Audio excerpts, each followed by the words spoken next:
In a new study, scientists have sequenced DNA from a Christian community in medieval Spain that lived in artificial caves carved into a rocky outcrop. This is one of several medieval cave communities known to have lived on the Iberian Peninsula, which includes both Portugal and Spain. Why these groups favored caves over more conventional village dwellings is a subject of long-standing debate for archaeologists. While it may be tempting to speculate about hermits or religious groups, there's scant evidence to support such theories. The study, published in Science Advances, explores the possibilities, adding genetic analysis of remains of people from the site's cemetery. DNA was able to shed light on the ancestry of this community, their relationships to each other, and the diseases that afflicted them.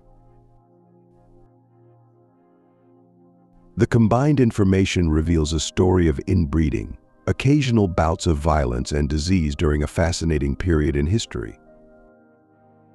One possibility is that some of the earliest settlers were people with military experience, though it's unclear whether they were professional soldiers or not.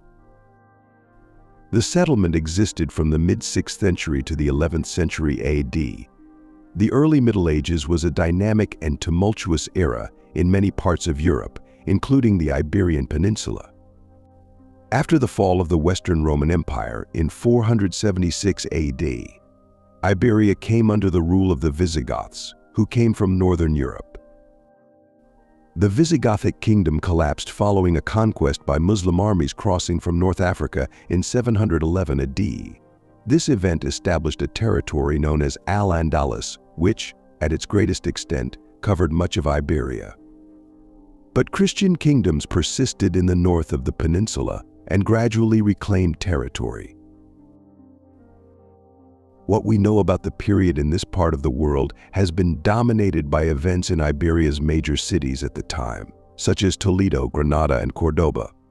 These were hubs of trade, diplomacy, and power. The rural site of Las Gobas offers a glimpse into life away from these urban centers, in one of the distinctive cave-dwelling communities known from this period. Located in Burgos province, northern Spain, near the village of Llano, Las Gobas features a cemetery that was used continuously from the 7th to the 11th century. It was initially connected to a church, also built within the cave complex. By the 10th century, the inhabitants had moved to a more typical rural village, though the cave church and cemetery remained in use until the 11th century. Archaeological excavations at the cemetery have uncovered the remains of 41 people. 39 of them were subjected to genetic analysis, and 33 provided enough DNA for sex identification: 22 males and 11 females. Some 28 remains yielded enough DNA for further investigation with a variety of genetic techniques. First, scientists found that the inhabitants were overwhelmingly of local Iberian ancestry with very minimal contribution from North Africans, despite their proximity to the northern edge of Al-Andalus. This aligns with historical records indicating limited genetic influence from North African populations in northern Iberia during the Middle Ages. Nonetheless, some migration did occur, evidenced by several people with higher North African ancestry after the Muslim conquest. Two of the skeletons dating to the early phase of settlement exhibited signs of violence, which probably resulted from sword blows to the head. The two individuals were genetically closely related. Amazingly, one of them survived an injury that cut through the skull. These skeletons, however, come from a time before the Muslim conquest, so their injuries were not caused by conflicts along the Al-Andalus border. This period saw elevated levels of inbreeding, with approximately 61% of the sample where there was enough genomic data to analyze showing signs of inbreeding. This suggests that the population at this time practiced endogamy, marrying only within the community. Together with the evidence for inbreeding, we can see that several of the earliest males are close kin because there are only relatively small variations observed in their Y chromosome. This suggests that the site could have been populated in the 7th century AD by a small patrilocal group that may have had experience of warfare. The early phase of the Las Gobas settlement also revealed several cases of the bacterium Erysipelotheryx ruseopathiae, which causes a skin disease in humans. More interestingly, the bacterium often originates in domestic animals. The bacterium was also present in the settlement's latter phase, but at a lower frequency. The presence of this bacterium, commonly found in pigs, suggests that keeping these livestock animals was an essential part of the community's lifestyle. Furthermore, one of the people infected with E. ruseopathia was also carrying Yersinia enterocolytica, a bacterium known to infect humans through bad meat or bad water.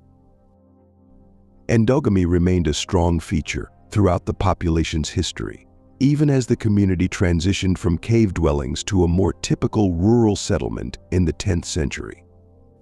During this later phase, scientists detected DNA from the variola virus responsible for smallpox in a 10th century individual.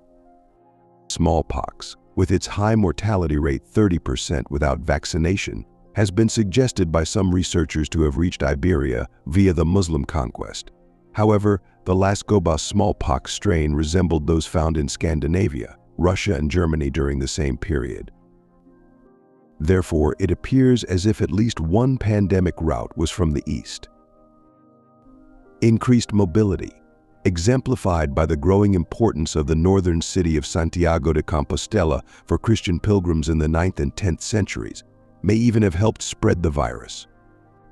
In all these ways, Las Gobas stands out as a unique site spanning the turbulent early medieval period in Iberia. It reveals a community marked by isolation, violence, and devout worship.